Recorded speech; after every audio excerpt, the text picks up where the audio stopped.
abalos, mudar, mas é básico.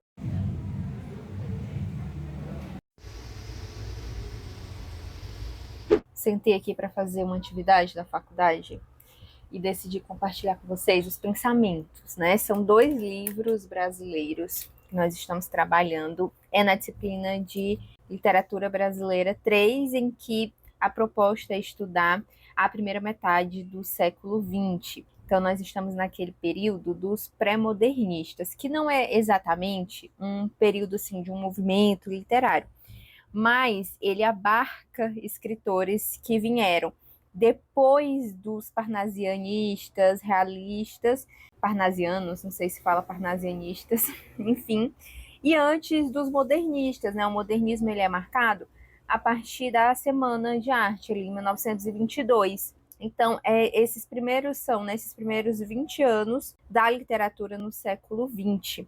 E os livros que o professor escolheu para trabalhar nessa primeira atividade, porque eu estou com apenas um mês de aula do meu 5º semestre, foi Os Sertões, de Euclides da Cunha, um livro que eu não sabia, que ele não é ficção. Eu já tinha ouvido falar, mas nunca havia pegado assim para ler. Então ele selecionou alguns capítulos da primeira parte. Ele é um livro dividido em 3 partes, e nessa primeira parte o autor fala da terra, na segunda do homem e na terceira vai falar da luta. E o Euclides da Cunha, ele foi um jornalista e ele cobriu a última campanha da Guerra de Canudos, né, Revolta de Canudos, enfim, ali na Bahia.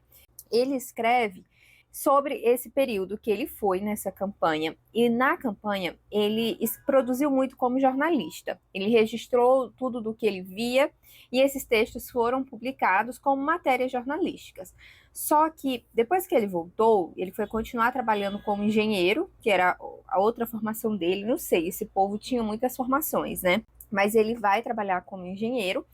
E durante 5 anos ele fica pesquisando e escrevendo sobre tudo que ele viveu.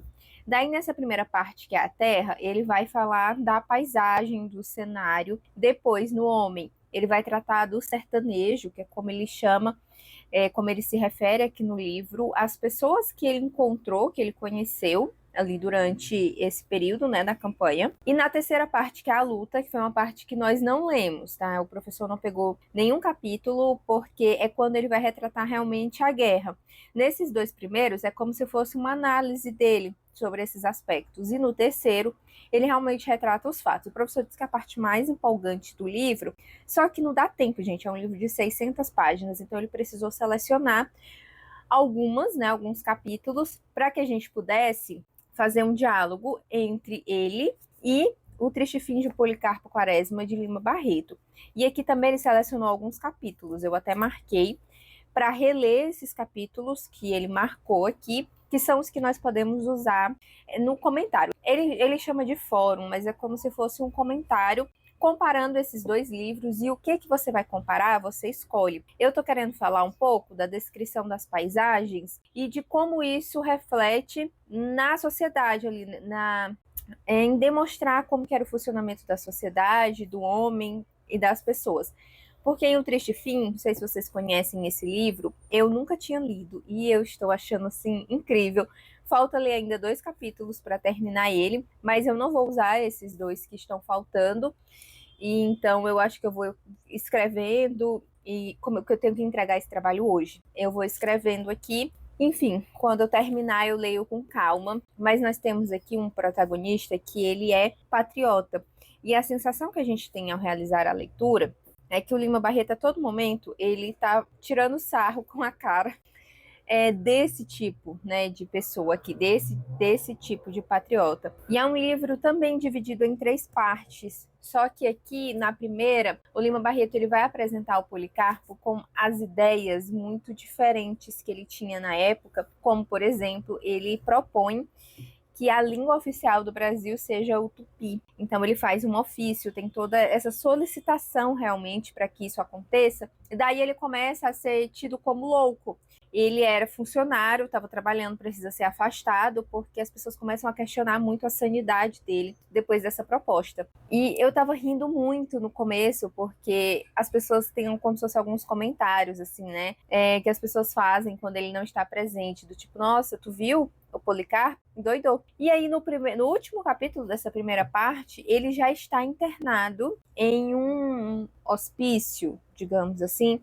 Aí, na segunda parte, ele se afasta da cidade e vai para o campo, e aí ele quer cultivar, porque as terras do Brasil são as melhores, são as mais férteis, sabe? Ele tem essa idealização de que aqui tudo é melhor e que nós não precisamos de outros países, e ele começa a pontuar isso, e enfim. Aí ele vai ver que não é tão fácil quanto ele pensava, que é um serviço trabalhoso, que ele vai precisar, além das sementes e da boa vontade, talvez de recursos, né, de material mesmo agrícola que vem de outros lugares.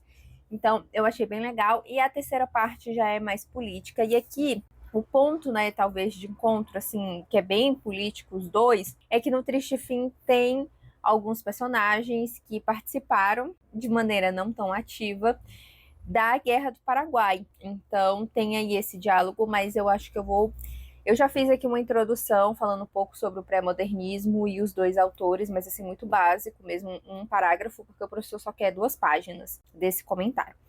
Eu acho que eu vou ficar nessa descrição das paisagens mesmo. E algo que eu não sabia, né, óbvio, antes de entrar na faculdade, mas que quando o professor ele pede um comentário, ele pede algum trabalho assim literário, a expectativa não é que a gente pegue isso aqui e diga, esse livro, ele é considerado um ensaio e tal, e tal, e tal coisa. Não é exatamente isso. Você pode colocar isso, mas bem na introdução. O que os professores realmente esperam é a sua leitura do livro e destacando trechos dos livros que vão embasar a tese que você cria. Por exemplo, eu quero falar aqui que os 2 autores usam as descrições da paisagem para poder transmitir o emocional dos personagens. Por exemplo, a partir da descrição das paisagens, eles conseguem transmitir para o leitor como que está emocionalmente esses personagens. Um exemplo.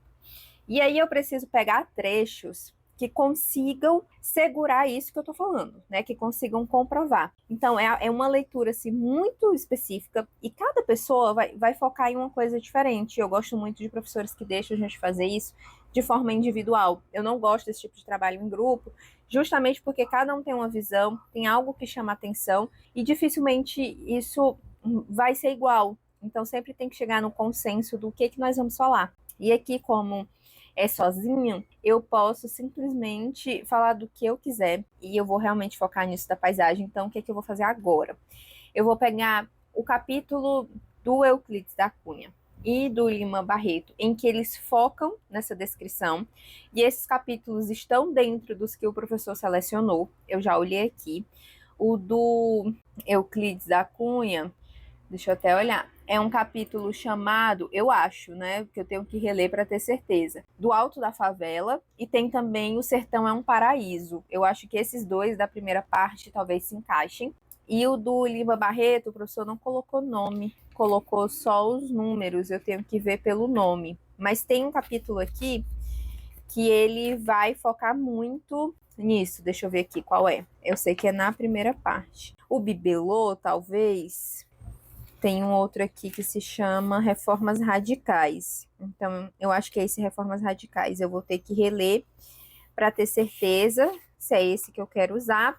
E aí, focar meus comentários nesses 2 capítulos, usando também os textos de base, que o professor deixou um capítulo do Alfredo Bose, da História Concisa da Literatura Brasileira, em que ele fala sobre esses 2 autores e fala sobre o pré-modernismo. Então, eu posso usar as palavras dele para embasar os meus comentários. E ele deixou aqui outros também, tem a nota preliminar do próprio Euclides, tem um texto que é uma resposta a uma carta que o Lima Barreto recebeu. Então, o Lima Barreto responde a essa carta e o nome do texto é Amplius, mas, gente, o site em que essa carta está, o site caiu, é da UFMG, o site não está funcionando hoje, mas eu vou conseguir achar esse texto, que é um texto curto do Lima Barreto, porque ele começa a receber cartas e ele recebe uma anônima criticando o trabalho dele, né, como autor. Então ele responde nesse Amplius, que também dá para usar meio que tanto a nota preliminar do Euclides da Cunha, como esse texto do Lima Barreto, né, que é uma resposta a uma carta,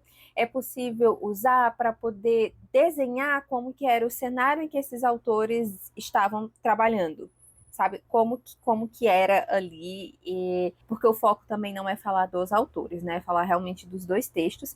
Aí tem um texto do José Veríssimo, que também pode ser utilizado. Vou selecionar. Agora está no horário do almoço, eu vou já parar para almoçar e eu quero escrever durante a tarde e já terminar e enviar hoje. Eu vi que eu acabei de ver aqui, abri o sistema, que o professor ampliou o prazo. Ele disse que pode enviar até amanhã, mas eu quero enviar hoje porque eu ainda preciso elaborar 2 aulas de literatura africana. Uma eu vou apresentar na faculdade, dentro de uma disciplina para um professor, que é de literatura moçambicana, sou eu e outra pessoa. Nós vamos apresentar uma aula sobre o poeta José Craveirinha, de Moçambique. E é terça-feira, agora eu estou no final de semana. E a minha outra aula já é para outra semana, então não vou me preocupar com ela agora, que será sobre um conto do Água Lusa, autor angolano, e aí é na escola, no projeto que eu estou participando na escola. Então, são aulas em níveis diferentes e como que a gente monta essa aula também é diferente. Eu ainda estou aprendendo a fazer isso.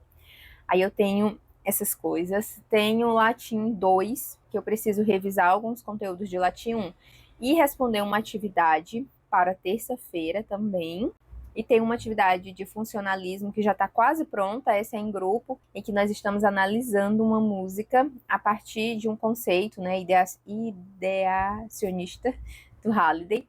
E a gente escolheu o Shot das Meninas, do Luiz Gonzaga. Já está quase toda pronta, assim, falta só revisar algumas coisas para enviar na segunda-feira.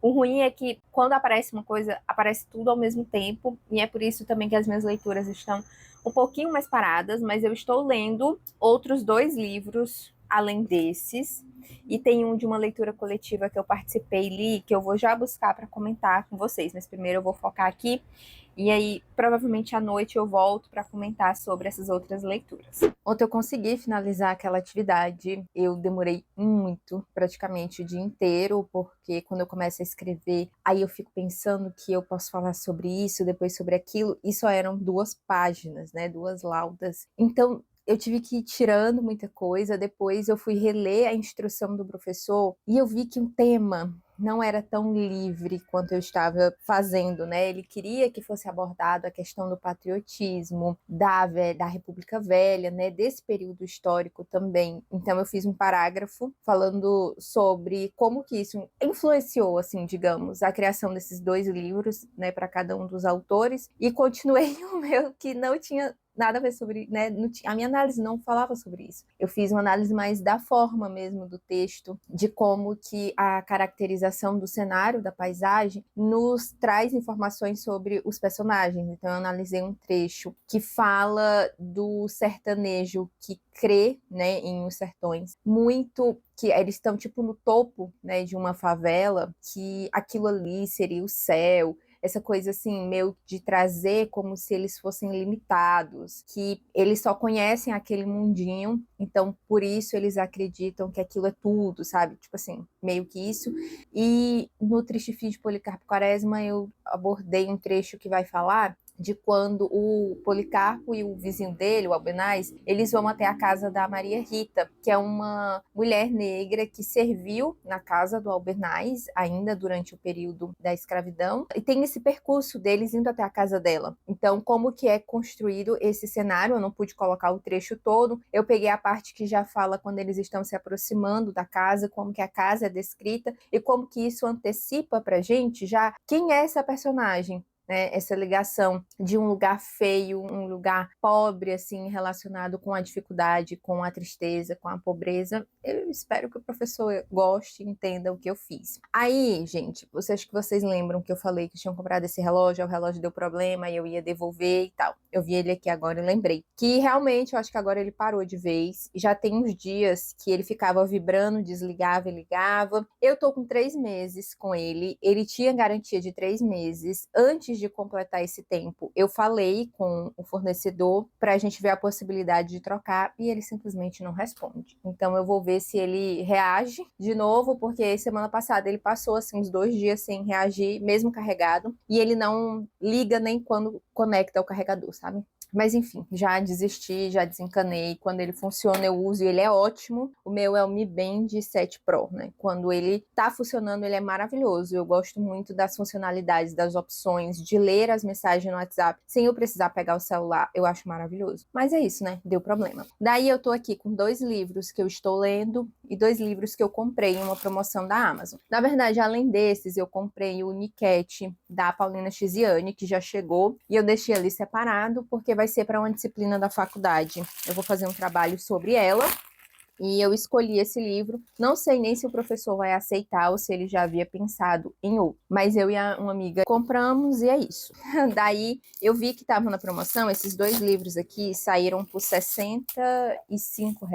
O primeiro é Opúsculo Humanitário, da Nízia Floresta. É um livro de não ficção. Deixa eu ver se fala aqui um pouquinho sobre ele. É uma autora que nasceu no Rio Grande do Norte em 1810, então início do século XIX, Nízia Floresta, e ela percorreu aqui alguns países da Europa e aqui o Brasil, né? Ela andou um pouco e ela faz algumas observações sobre a educação feminina, né? Sobretudo sobre a educação feminina. É um livro que, se eu não me engano, ele está na lista de leituras da FUVEST 2026, e eu gostei muito daquela lista, até fiz um vídeo falando sobre um dos livros, e eu quero fazer sobre outros, talvez esse daqui entre nessa relação aí de livros, né? Só que para os vídeos serem úteis, digamos, para o público, eu preciso fazer eles até agosto, setembro, mais ou menos. E o outro é Cartas a uma Negra, da Françoise Higa, eu acho que é assim que fala o nome dela.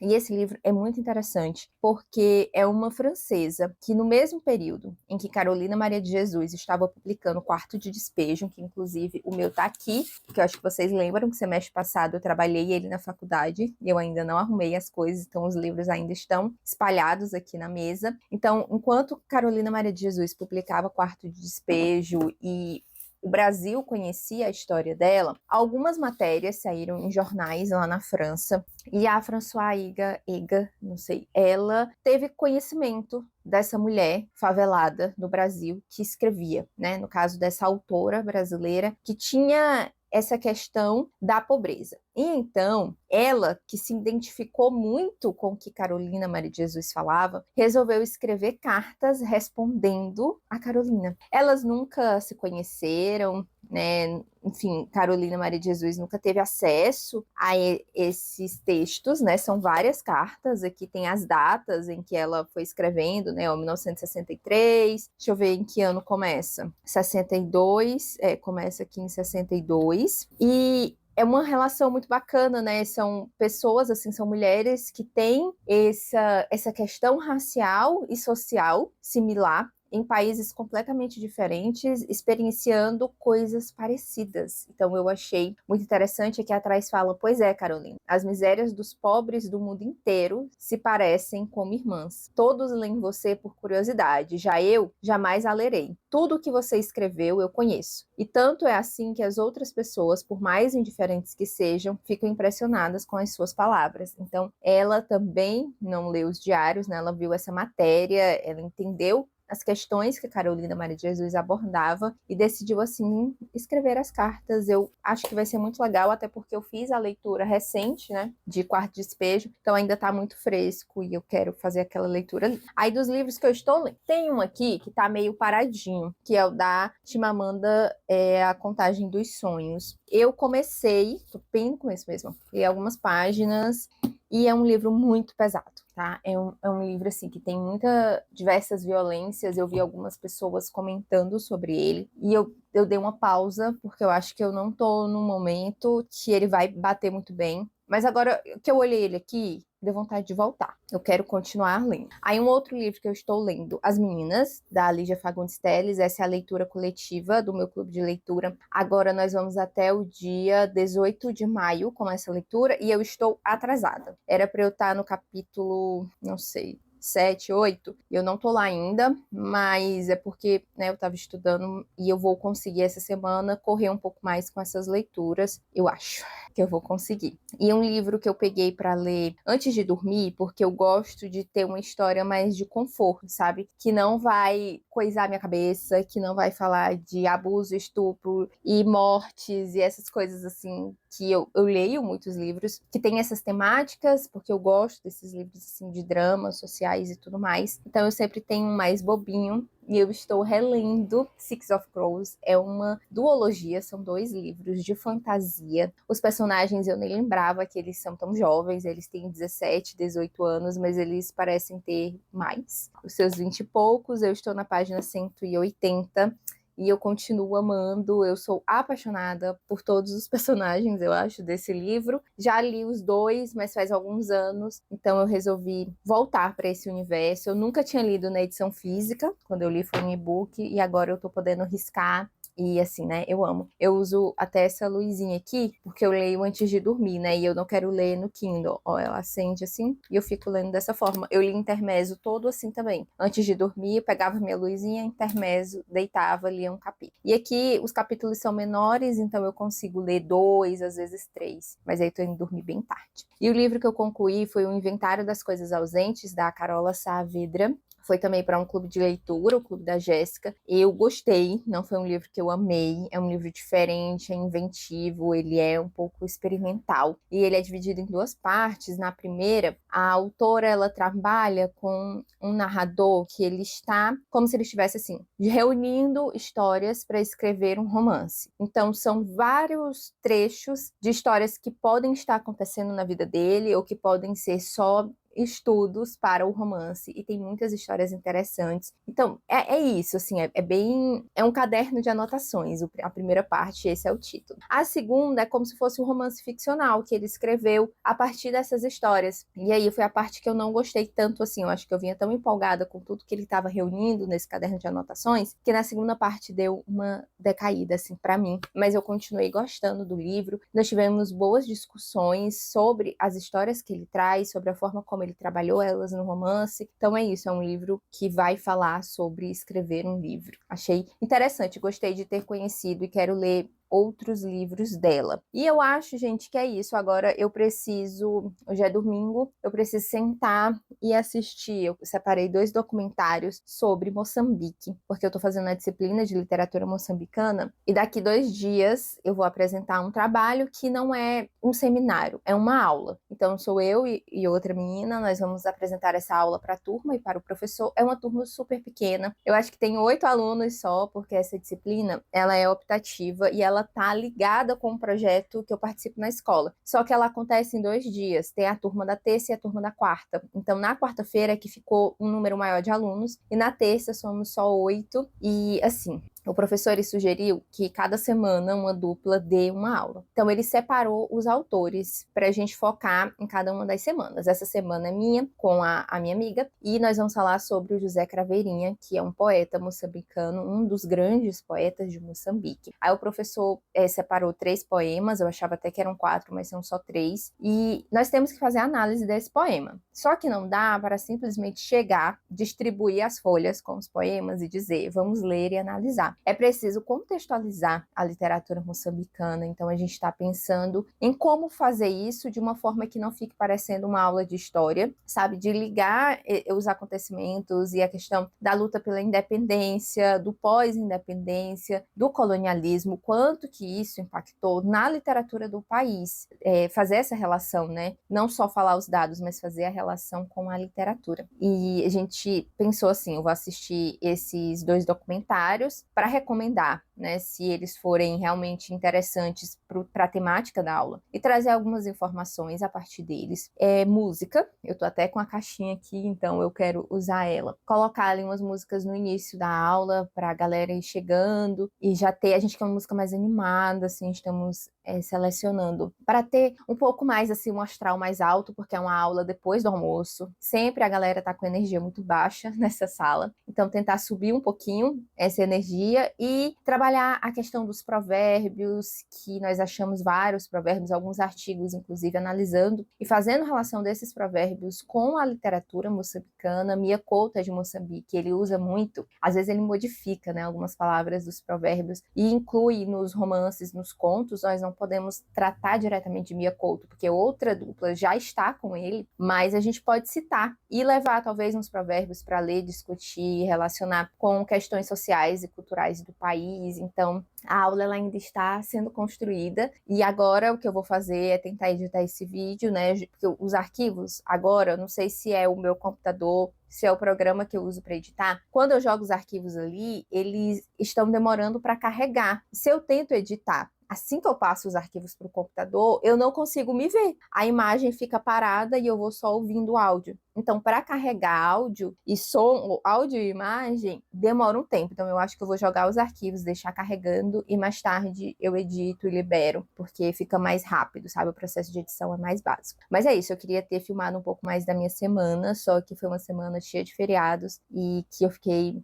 um pouco mais com preguicinha e estudando e lidando com essas outras questões, mas eu quero voltar a trazer vlogs. Eu acho que é legal compartilhar também um pouco de como funcionam essas leituras, esses estudos, para poder chegar nos vídeos, sabe? Como que eu estudo isso e depois transformo isso em um vídeo. Eu acho que foi essa a ideia e eu espero que vocês tenham gostado do papo e de saber o que eu tô lendo, o que eu li, tá? Me conta também como é que estão as leituras por aí. Se você ainda não foi inscrito no canal, vou convidar agora para se inscrever. E é isso, gente. Obrigada. Eu espero encontrar todos vocês aí no próximo vídeo.